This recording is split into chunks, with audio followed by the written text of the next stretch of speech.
And we're live. Welcome, everybody, here to the Lakers Lounge podcast. I'm Anthony Irwin, Lakers insider for Lakers Daily. Today on the show, we're going to be talking about the draft. JJ Redick has finally been leaked and announced by all of the right voices who get to announce such things, even though we've been talking about it for about a week now. But that does mean that we can move on. That story is behind us. We will keep on updating you guys on his coaching staff as we can. But with the draft less than a week away, there is like nobody better that I was like hoping to talk to about this draft than the guy who I have lined up here, Ricky O'Donnell of SB Nation. He also does the Cash Considerations pod and is an avid Bulls fan. So like before we even dive into the draft, I just want to ask, like, are you okay? Like I have experienced losing Alex Caruso myself. Now, when the Lakers lost Alex Caruso, I can't decide whether losing him for nothing in free agency or trading for an alleged pedophile is worse. I don't know, I don't know how to feel. Like, how are you holding up? Yeah, I hated the trade, but, that's just life as a Bulls fan. You just really hate yourself for rooting for this team and hate your existence. So, yeah, I didn't like it, but, I'm trying to maybe talk myself into it. The one thing I'll say is that I did really want them to trade Caruso and to go down a rebuilding path. The Bulls owe a top 10 protected draft pick to the Spurs next year. So I thought, next year looking like a pretty good draft. There was no way to quick fix this Bulls team. So let's tear it down. Let's rebuild. Let's get young players and draft assets. But man, it's just so hard to get excited about Giddey for multiple reasons. I mean, to steal a phrase from the youths, he just gives me the ick after that, those allegations, right? And I'm not exactly excited to be like, yeah, this is my boy. This is the guy who's representing my team in my city. So just immediately there, I'm bummed about that. I'm not, I'll just leave it there. But it's just it's not a really fun player to root for that reason. And then beyond that, the whole world just saw him get his ass exposed exactly in the playoffs. This guy started every game for his entire career for the Thunder. And then when the chips were really on the table and the games really counted, he got benched. He was only playing 12 minutes a game in that second round series against the Mavs. He looked like total food on defense. He couldn't shoot at all. Nobody was guarding him. Mm-hmm. So, I was high on Giddey as a draft prospect. I actually FaceTimed him and we did a big story. I did a big story on him back in, I think that was 2021. So I like the positional size. It's 6'8". I like the passing. I really like the rebounding. That was something I noticed watching the finals this year. It's like your guards better be able to rebound now because longer shots, longer rebounds, those tend to go to the guards. So I think Giddey does have some bankable skills, but he also presents really difficult team building problems. As you go forward, for the Bulls, it's all right, so what's the Bulls' biggest need right now? You could say, oh, it's shooting. It's defense. No, I would just say they need star power. They need a franchise player to build the team around. And, finding, you're already making concessions to have Giddey in your team building. It's how many spots for a non-shooter can you really have? And now your point guard is just a total non-shooter who no one's going to defend. And I just don't think that he's really athletic enough or explosive enough to be a downhill point guard who could really be your engine, who's not going to be a liability on defense. So I'm happy they traded Caruso. I want them to rebuild, but damn it, Bulls, can't you give me something else other than Josh Giddey? And the fact that you did this trade with the Thunder and they own every freaking draft. That's the thing. And they couldn't get one pick out of this when everyone knows you're having a huge talent downgrade. Not even a fake conditional top 60 protected one for the mere appearance of negotiation. It was just Woj announced the tweet or announced the trade, and it was the Bulls get back a potential all-star, and Josh Giddey was I guess I'm technically a potential all-star. It was just I was just waiting for the next shoe to drop and waiting for any kind of draft compensation to come back, because at the deadline, when I was talking to people about because everybody, all of my listeners were hoping maybe, just maybe, the Lakers could bring back Alex Caruso and make amends for losing him in the first place. And I'm told that the Lakers actually called the Bulls about Caruso back at the deadline. And based on those conversations, and then based on conversations that other teams were having with the Bulls, everybody walked away with he is just not available and may never be available, because they were offering, like the Lakers were offering at least one first rounder, if not two. The second one would be really heavily protected, but they were certainly trying to get Caruso. I saw that the Warriors had made a real offer for him as well. And to go from, oh, everybody thinks that this guy is just not available, to actually, yes, he's available and he's going to be traded for, I called him Peter Turkoglu on the show yesterday. Like, it was just it was shocking. It was legitimately shocking to see how that story took a complete U-turn. You're absolutely right, though. Like, they do need to lean into the rebuild, and they do need to the best way to find a star is to typically draft one. But I just, I don't know. We'll see where this heads down the road. But no, we'll talk. I do think we'll circle back to that topic a little bit near the end of the show, when we talk about the potential trade market. Seeing as Caruso goes for no draft compensation, I do kind of wonder what that signals about the rest of the trade market that's out there. But I'm looking at your mock draft, and actually, what I'm going to do is I'm going to put that mock draft into the comment section to the live audience. And by the way, to everybody watching, please do hit that subscribe button. Please do hit that like button, all of those good things. I'm going to post the show right away immediately.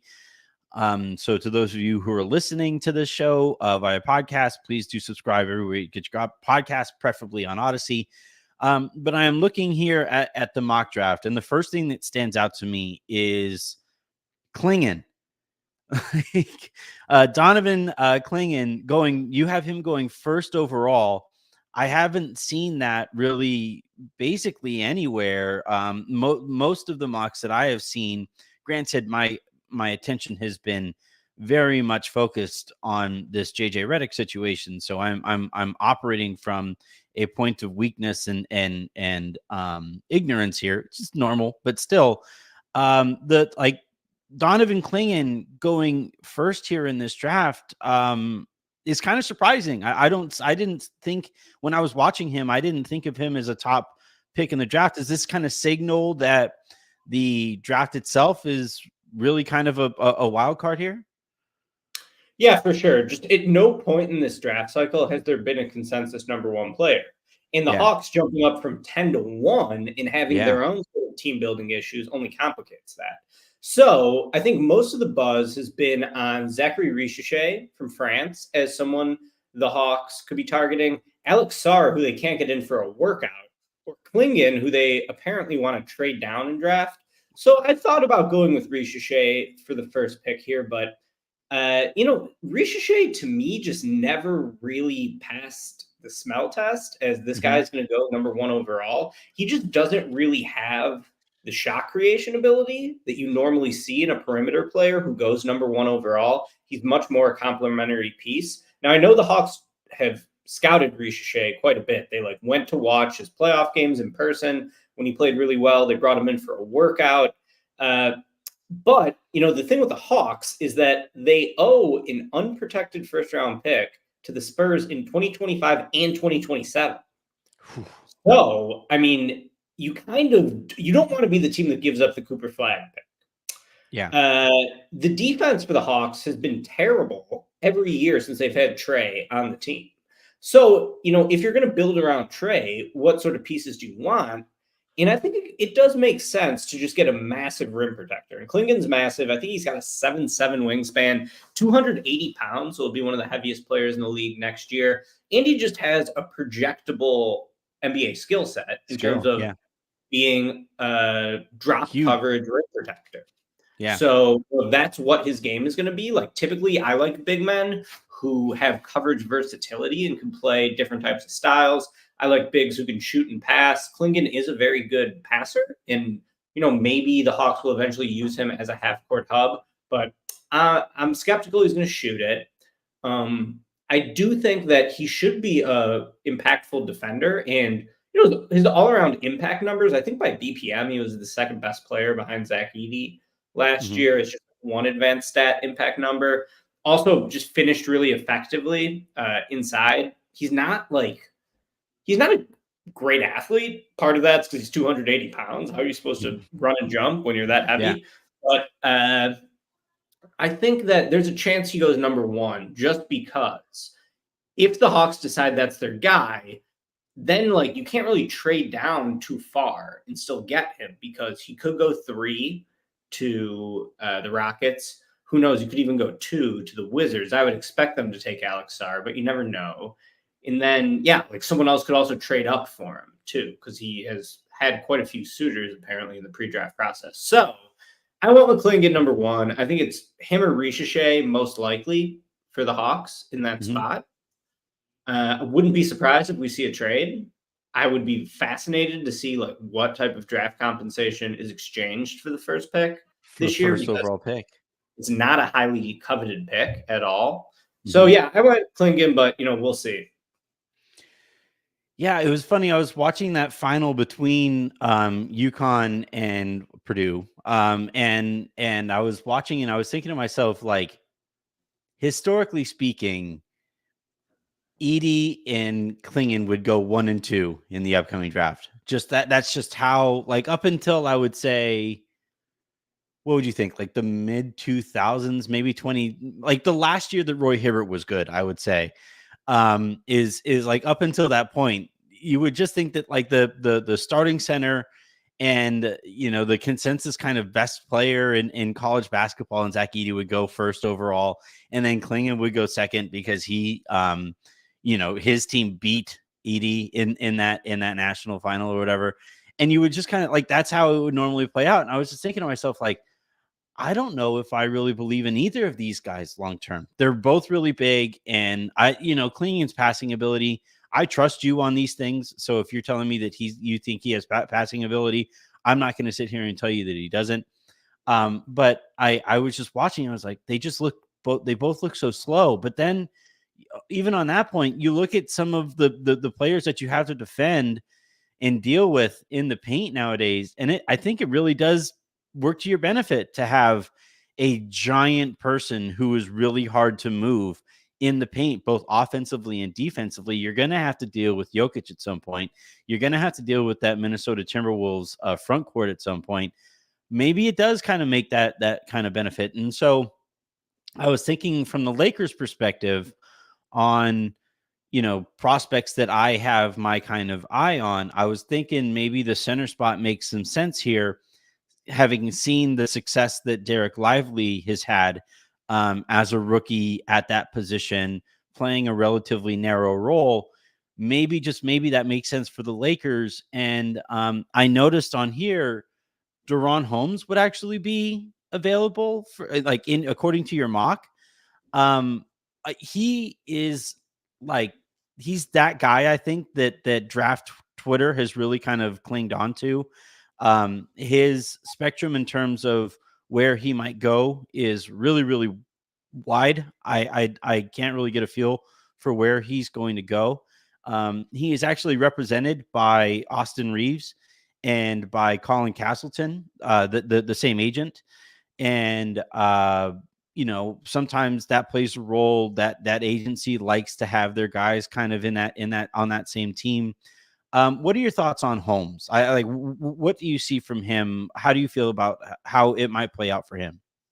Loved Deron Holmes. Loved watching him for 3 years at Dayton. I also talked to him quite a bit at the NBA Draft Combine. He was just sitting at a table by himself, so I just went up to him, started chatting with him. Super Mhm. cool guy. One of my Yeah. favorite people to talk to this year among the prospects at the Combine. So I think LA will really love him if they do draft him.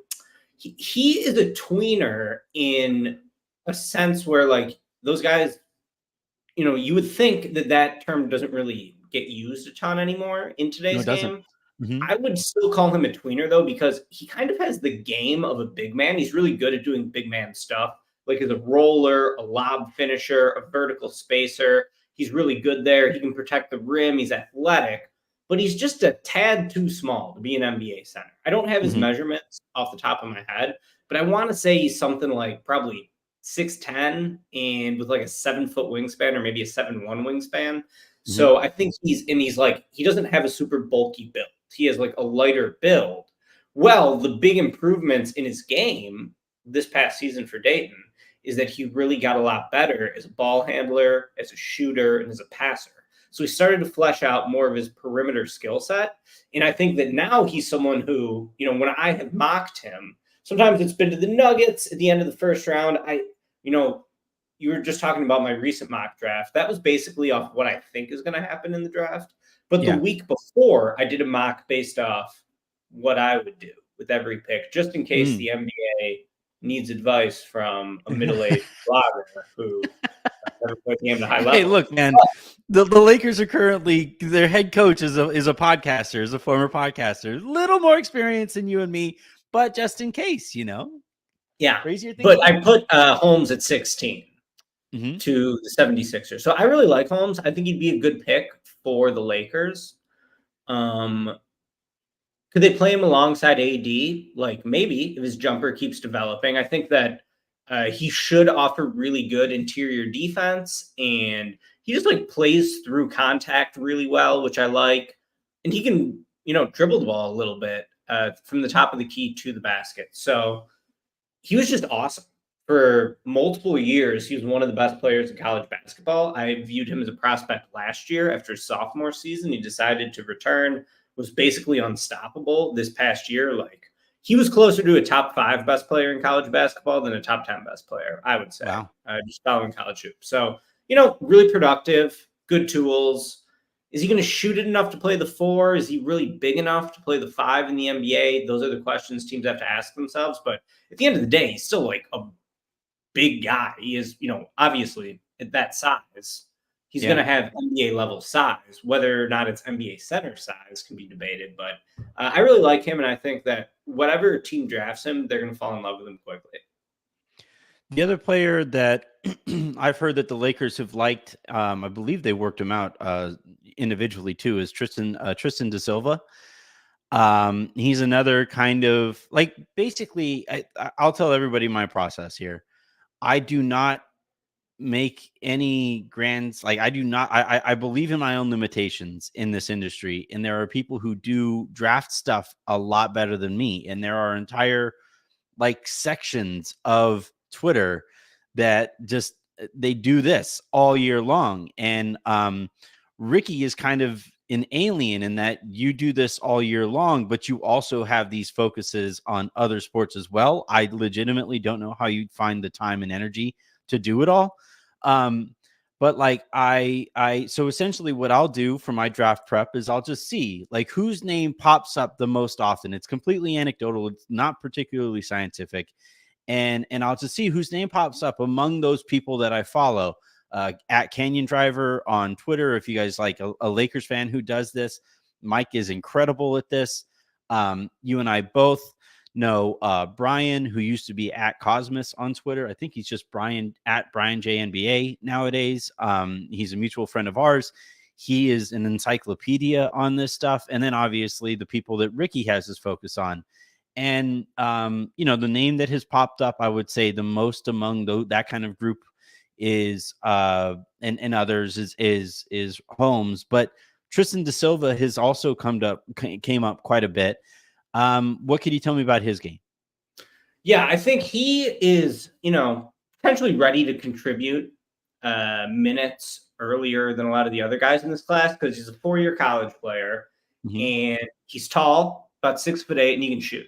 So he, that's kind of the sales pitch is he's an off-ball scoring wing. He's not very athletic and he's not very strong. So I think that like caps his upside. And to me, like when I'm doing this stuff, I'm writing my big board right now. And one thing I say in the intro is like, I don't care about being wrong because if I'm wrong, there's no consequences. So I typically try to go for higher ceiling guys. And like a guy like Da Silva is not really one of my favorite players just because I view him as like not having a lot of star equity. With that being said, though, he's someone who could, put stars in a position to be the best version of themselves just because he's a pretty high IQ player. He's a high volume shooter. He's a good shooter. And, I don't think he's going to get picked on defensively. He's just not a good athlete, though. And that's what kind of scares me a little bit in terms of taking him. But, LeBron and shooters, that has worked for like 15 years. So, yeah. Even the Lakers in the post keep refusing to go there, but yeah, it tends to work. Even in the post LeBron era, like you can always use a tall shooter. So, I like a guy named Tyler Smith in this class more than De Silva. I think that I mocked him to the Lakers in one of my recent mocks. It might have been the last one. Just because he's a little younger, I think he's a little more athletic.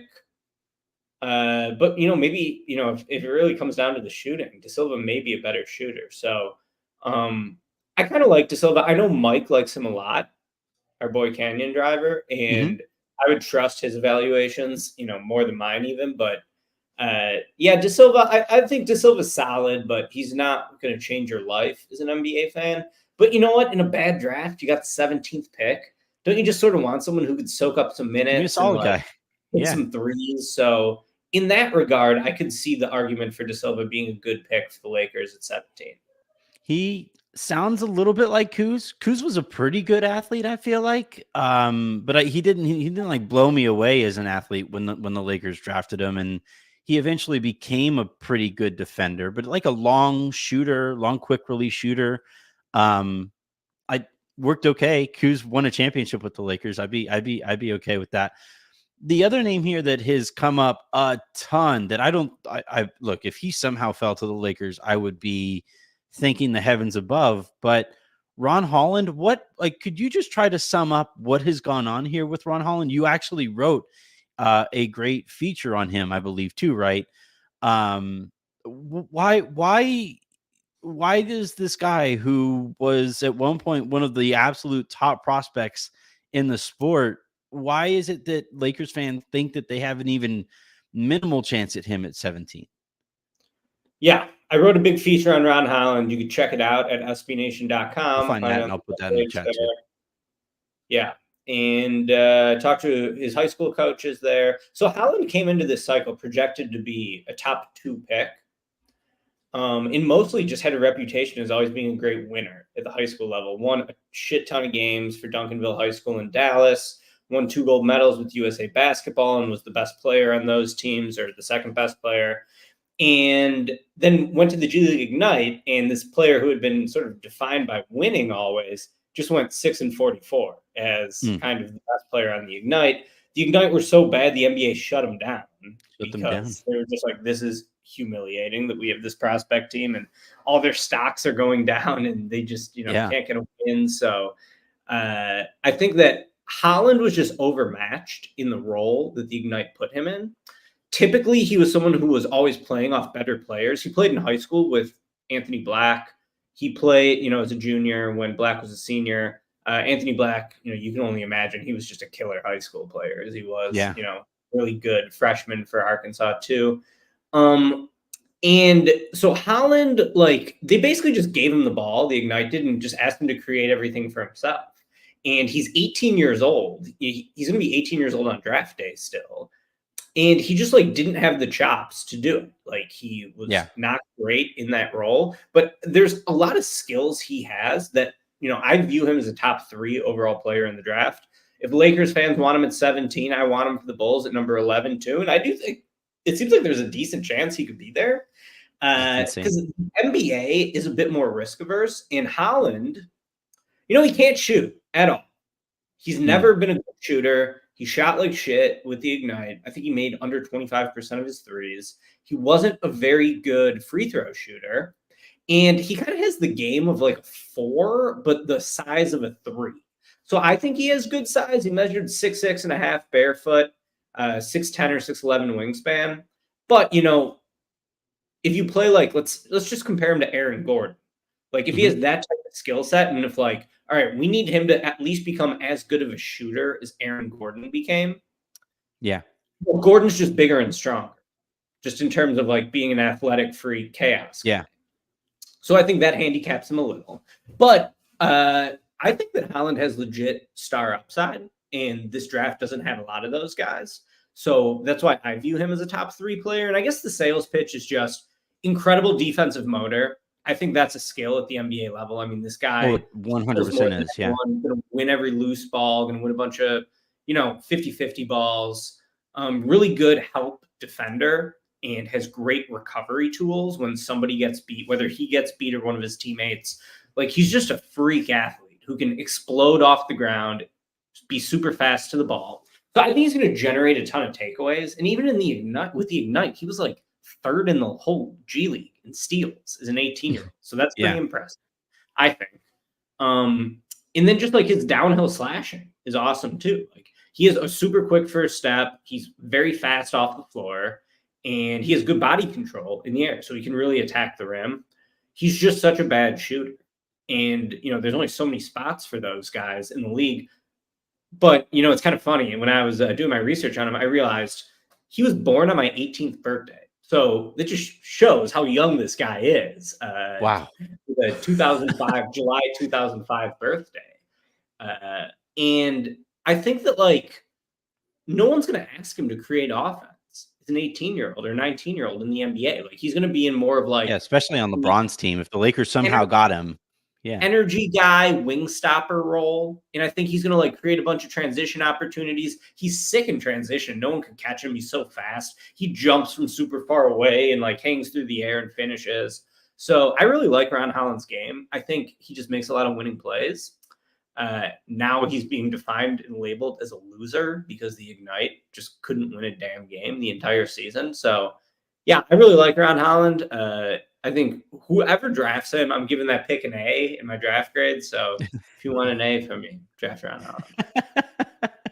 What grade did you give the Caruso trade? I need to an F for the Bulls. And I felt kind of bad about it. I gave it an A+ for the Thunder and an F for the Bulls. Mm-hmm. And lately I'm like, should I have given it a D? Giddey, like, D-. He's 21. He's younger than Devin Carter. He's younger than a lot of these guys in this draft. And he's started a shit ton of NBA games. Like, maybe there's a path to upside there. But yeah, I gave it an F. So, if Giddey is good, everyone's going to throw that in my face, but so be it. Well, that's why I always say, if I'm down on something that the Lakers do, or I'm down on a player or prospect or something like that, I hope to be wrong. Like, oh, shucks, I was wrong. That trade didn't work out. Now my team is better. No. The other guy that I wanted to ask you about, no chance whatsoever the Lakers have a chance at him, but Stefon Castle is a really fascinating player to me for a couple of reasons. One, why did he look so much bigger in college than he is listed in any of these, like during this draft process? Because I could have sworn the guy was like a wing, and then all of a sudden it's like, nope, that guy's a point guard. And that really threw me off. And then two, there's like, can we come together as a league and make sure that he stays away from the San Antonio Spurs? Because Castle and Wemby together for the next like 20 something years is absolutely terrifying. Absolutely terrifying. That we need to avoid that at all costs.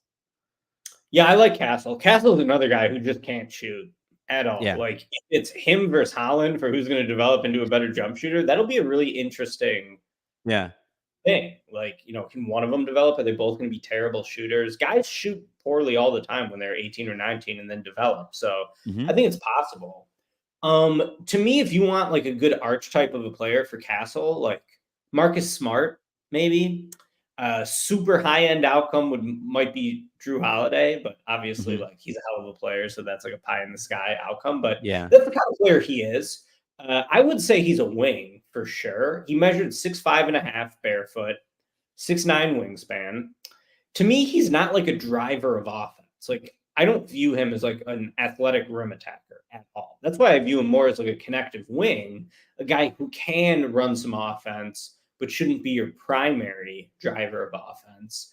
But he's limited though by the jump shot for sure. Like, I like him in a sort of similar vein to Castle, as like an energy guy, a defense first stopper, someone who could defend, star point guards. Like, if the Lakers are playing the Knicks in the NBA Finals, you're putting Castle on Brunson. right? Like if you Yeah. have Castle, probably. So I sort of view that to be like his best role, defensive stopper, who will fight for loose balls and is a good rebounder, gets a lot of offensive boards, and just kind of the guy who just like sort of makes winning plays. So I like Castle quite a bit for like the Hornets in between LaMelo and Brandon Miller. Mhm. I think, yeah, he could be really good with Wemby. Their defense could be totally nasty.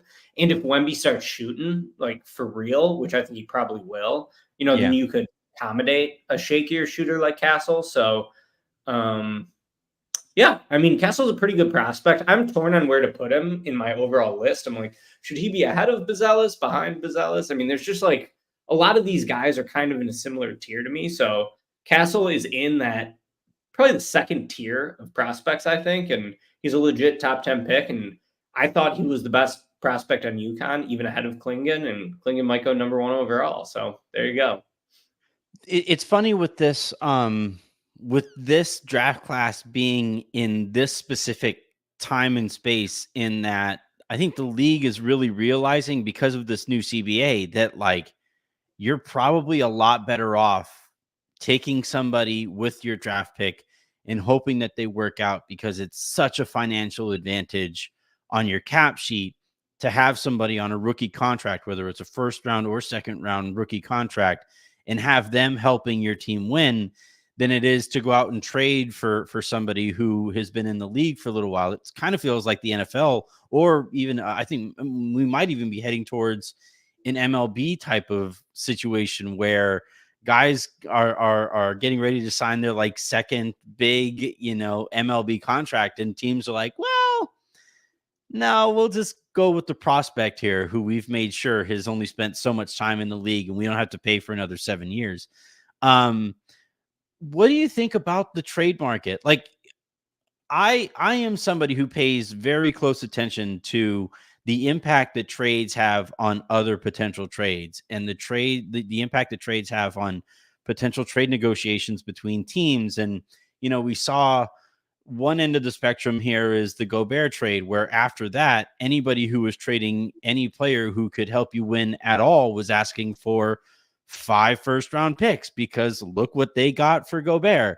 And then now we have now reached the other end of the spectrum, where somehow Caruso goes in a trade for no draft capital whatsoever.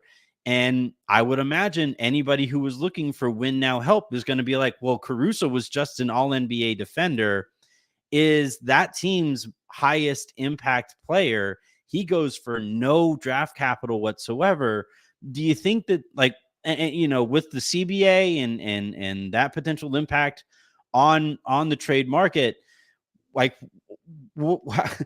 for a team like the Lakers that is getting ready to trade at least, I would imagine, 1 first round pick this year, what are you getting the sense heading into this draft on how active those kinds of negotiations are going to be because of this new CBA?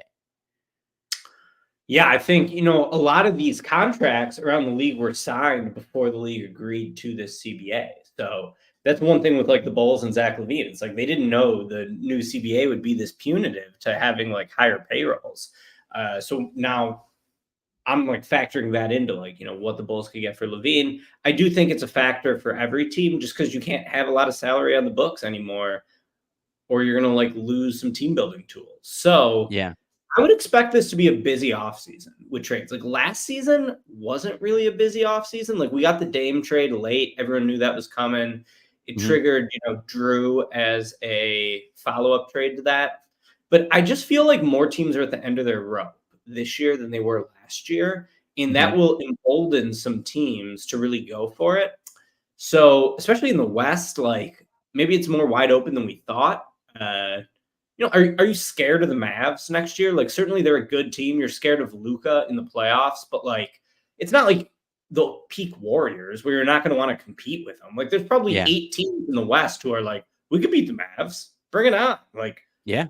we'll figure out a game plan to compete with them. So yeah, I think that there is going to be a lot of action around the league this year. I'm expecting it to be a bold and busy offseason, and that should probably get started at the draft, even if it's not a class anyone's that excited about.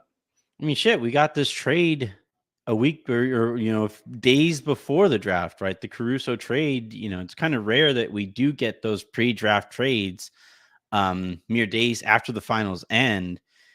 That it really kind of surprised me. And look, like in talking to especially agents, man, like the conversations that you have with agents nowadays is really kind of mind blowing, because they're all looking at their clients like, we need to get our hands on whatever guaranteed money we can, because everybody is operating pretty desperately under this new CBA. That second apron is essentially a hard cap for basically everybody. And even those teams that we thought that it wasn't going to be a hard cap for, even they're kind of scrambling to get under that second apron. So like it's really interesting to have a draft that has no consensus best player in it, is considered kind of it's kind of like that weird combination of not, it doesn't have a ton of star power, but it's considered kind of deep. But I don't know if it's necessarily deep because of like how good the player you might be able to get at 30 or in the mid 20s or whatever like that, or if it's because everybody is basically at the same level and you just don't know like how all of these guys are going to pan out.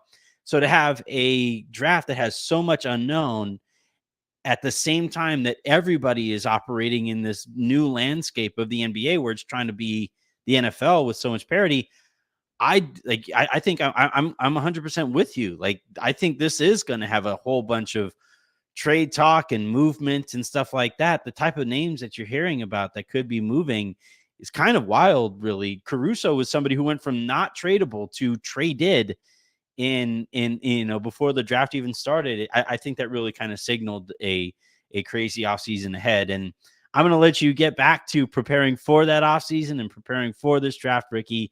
A little look behind the curtain here. I reached out to Ricky to ask him, hey, man, I know that this is the absolute most busy time of your year. Could you spare a few minutes to talk about the draft? And Ricky was like, let's talk today.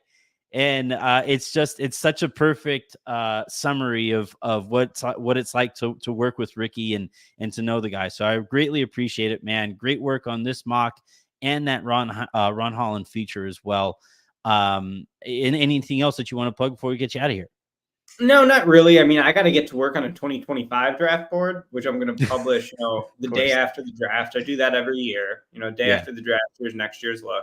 So I really got to start focusing on that. And then I'm trying to finalize a big board for this class too. So yeah, it's going to be a busy week, but I'm excited, hoping for, some more trades. I think last year did we get the Marcus Smart trade right before the draft? That was or maybe it was right after, like before free agency. Oh, that was the Porzingis one, right? I think it was it might have been like the day before, if I'm remembering correctly.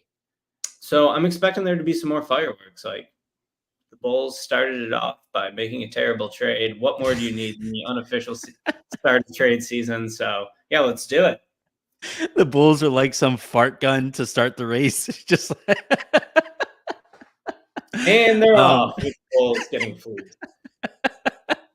All right, everybody, that is going to do it here for this episode of the Lakers Lounge podcast and this week's episodes of the Lakers Lounge podcast. Shouts to all of you who have taken in all of the content that we have put out there as we've been keeping track of this JJ Redick thing, and now we are preparing for the JJ Redick era. I hope this was a look at Manny, wop, wop, wop, wop, wop. I was telling Harrison, because of like the way that this all played out, if that is the thing that gets like kind of linked to the show, I think that'd be perfect. But Ricky, thank you very much, man. Have a great rest of your day. Have a great rest of your weekend, everybody else. And I'll talk to you on Monday.